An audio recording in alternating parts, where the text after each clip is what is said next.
Sony has admitted computer hackers may have stolen the sensitive financial details of up to 80 million people who use its PlayStation network.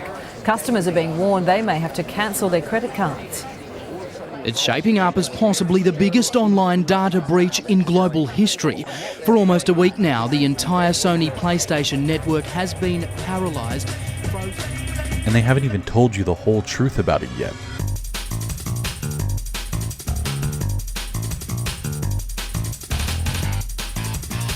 To understand why this day mattered so much to me, we actually have to rewind a little. From April 20th, 2011 to June 15th, 2010, the day that this happened. Hi, my name is Gabe Newell and I work at Valve. Now I've been pretty outspoken in my comments about the current generation of game consoles. Portal 2 is coming to the PlayStation 3.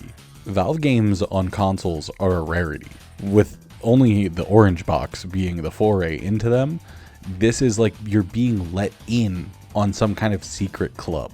And we all know Gabe Newell's disdain for the PS3 during this time. He hated developing for this, so it's a real rarity. So I'd really like to thank everyone at Sony for their gracious hospitality and for not repeatedly punching me in the face. Now back to where we were just a day prior. Portal 2 is released on April 19th, 2011. This isn't just any sequel. This isn't just a cash grab by Valve to just put out another game and dump it onto consoles and try and get more money. This is an immaculate campaign, one of the best puzzle games to ever exist. It takes the best elements of Portal 1 and remixes them and adds more than you can ever imagine in a new, amazing game with one of the best stories. The environmental storytelling of this game, the humor in it, GLaDOS and Wheatley are part of the learning curve of this game, built into the story that also contribute to the humor. It's amazing. This game teaches you how to think in its own language and then asks you to speak it fluently by the end of it. And when it's over, it doesn't feel finished. It feels like you've learned something and now you want to apply it to something else. This need for more. And it's not like the campaign itself didn't satiate you. I was just sad that I couldn't experience more of this game. I wanted more rooms, more problems, and more of whatever Portal 2 was doing to my brain. Okay, pause. If you weren't there in 2011, you need to understand how bad this crash actually was, though.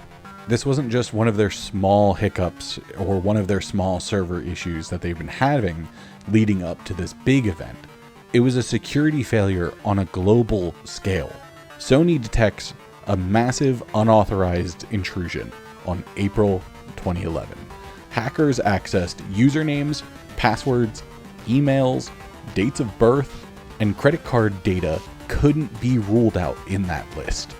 There are 77 million accounts affected in this breach, and it's one of the largest data breaches in all of internet history. On April 20th, PlayStation Network goes completely dark. Not for maintenance, not for a small shutdown, but for survival, for protection after bleeding out a possible 77 million credit card numbers.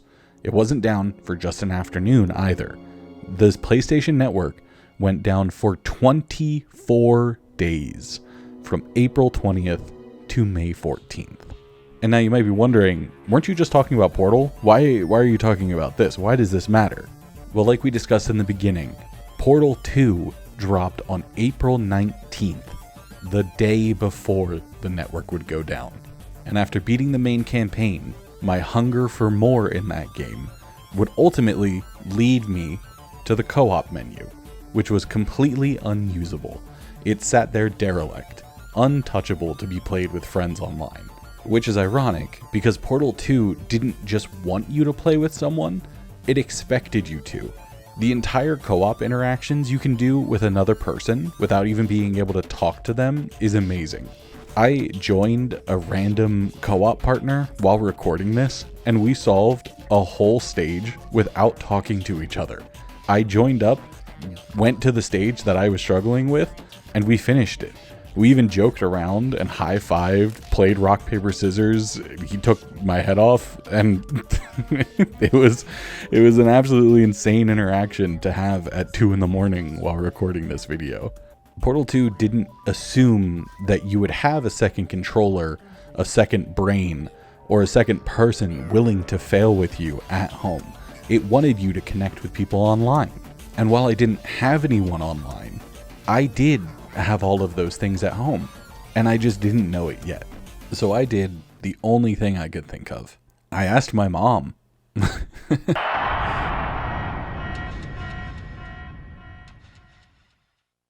The local co-op split screen is something Valve has always done so well, and something that we don't really get in games nowadays besides like Borderlands and Split Fiction.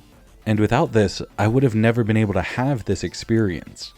My mom's last video game experience was probably something that beeped and booped once, flashed on the screen, and then just killed you.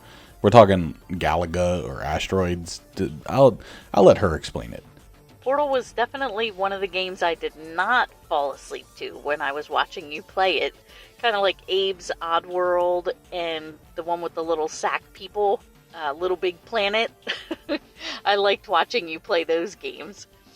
But when you asked me to actually play Portal, I thought to myself, there's no way in hell I'm going to be able to do this game after watching you go through it. But I figured I'd give it a try. I grew up with Atari, which is one button, one stick. Totally not complicated. Then they moved up to Centipede, which I liked because it had the roller ball and you could just go as fast as you could and hopefully survive. And then once Mortal Kombat came out, I could just mash the buttons and hopefully survive. So this game definitely didn't match my barbaric gaming style, I guess you would say. But I figured I'd give it a try.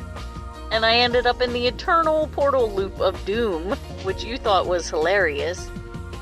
Which, to confirm, it was hilarious. So as you can see, I wasn't just teaching her Portal. I was translating a language I've been speaking my whole life to her. And we were learning together. Portal doesn't punish you for being bad at games. It never has, and it doesn't seem like it's something it wants you to experience in its game. It punishes you for not thinking out loud, which meant we talked through everything. Every room was a new conversation. Every mistake became a new plan. Every time she got trapped in the endless Portal loop, we just sat there and laughed for a while. She couldn't move the camera and walk at the same time. 2 joysticks was very foreign, but she could solve the puzzles given enough time. And shout out to Portal 2's accessibility and the ping system that they implemented into this game. It is something so rare to see in games nowadays, for them to actually care about people to be able to communicate without being able to communicate verbally. It's so amazing. Meanwhile, while we're learning and playing this game, the PlayStation Network is still down. They waited 7 days before publicly confirming the loss of personal data and how much this hack had really affected their users. April 19th, 2011. Sony detects a PSN breach. An investigation starts, but the public isn't told. April 20th, 2011. Sony shuts down the PSN, citing technical issues.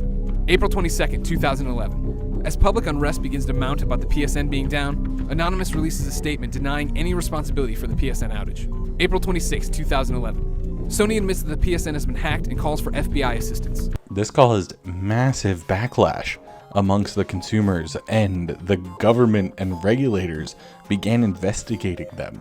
Class action lawsuits followed, and Sony faced criticism for their outdated security systems, their slow transparency and response overall. 7 days is a really long time when you're missing a credit card out of your wallet. But not knowing who has that credit card is even worse. So you can see how this really began to erode at the trust people had for Sony. And it honestly still lingers to this day. Not knowing when this was going to end, we just kept playing. 7 days is a long time for you to be missing a credit card, But it's also a long time to realize how badly your kid actually wants to share something with you, which I think is such a fun thing to bring someone into this hobby. And eventually, Sony did try to apologize. Hello! This is the part where I kill you! Hello, my name is Kazuo Hirai, and I'd like to share some news about our PlayStation and Curiosity services. First of all, I'd like to send my sincere apologies for the inconvenience the service outage has caused you. We've been working around the clock to bring game and media services back online. The service is being restored in phases, and I'm pleased to say that the first phase has now been launched in most regions of the world. This includes sign-in for PlayStation Network and Curiosity services, online gameplay across PS3 and PSP. The PSN network was officially restored on May 14th, 2011. Sony launched the Welcome Back program as that happened. It offered users 2 free PS3 games from a selected list that was very limited. I think I ended up getting Infamous and Little Big Planet, even though that didn't make a lot of sense because I already had Little Big Planet on disc. But I think it was just like monetarily, those were the only 2 that really made sense. You can see the list on here. It's Infamous and Little Big Planet. Like those are the choices you make.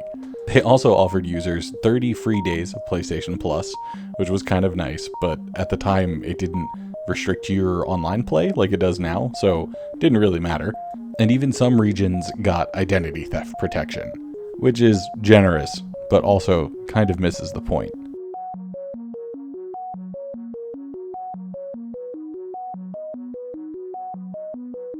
The culmination of PSN being down for 24 days, the lawsuits, the class action, and the investigation cost Sony around $170 million. And to this day, we don't know the full effects of this hack. There could still be credit card information floating around from these people that were a part of it. The trust around Sony kind of dissolved for a couple of years. I remember Xbox players being able to make fun of PlayStation 3 players, being like, well, my network's up. What are you guys doing over there? Not playing Call of Duty.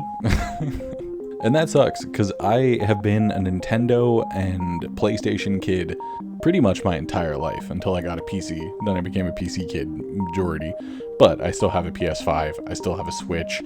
I am ride or die for these brands. So seeing them degrade so heavily over this hack was kind of not great. Was it partially Sony's fault and they did agitate the hackers?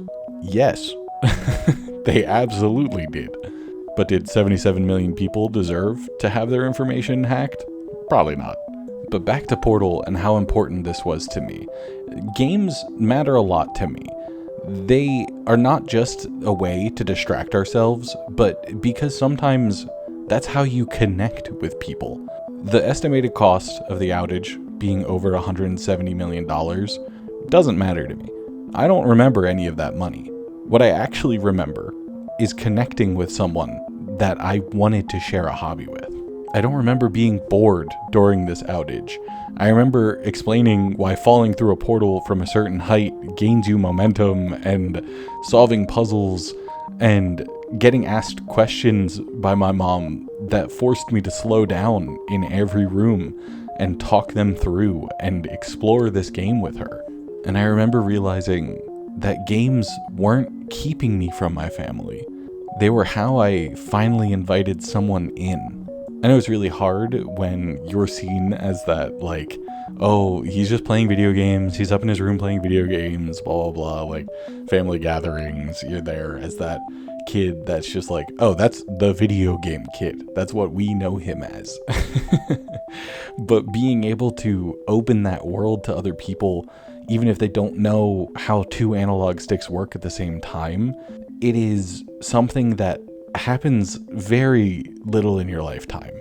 So being able to experience this with one of the most important people in my entire life is one of the best memories that this outage could have given me. That's what I remember. And while I sit here and record, I'm also thinking about this is why I made this channel. Opening this door to other people, getting to talk about the stuff I want to talk about, is what I've always been passionate about. anyone who will lend an ear, anyone who will listen to me yammer on about a game that I'm super passionate about. I appreciate each and every one of you. You have no idea. And I'm so happy to let anyone in that wants to sit here and just listen to me talk for 20 to 30 minutes about stuff that I really care about. So seriously, thank you, guys. The worst day in PlayStation's history gave me something I didn't know I needed. It shut the internet off long enough for me to sit on a couch and explain why two robots needed to help each other for science. Sometimes the server going down is what lets the connection happen. Thanks for watching, guys. And thanks for playing with me, Mom. It was really fun.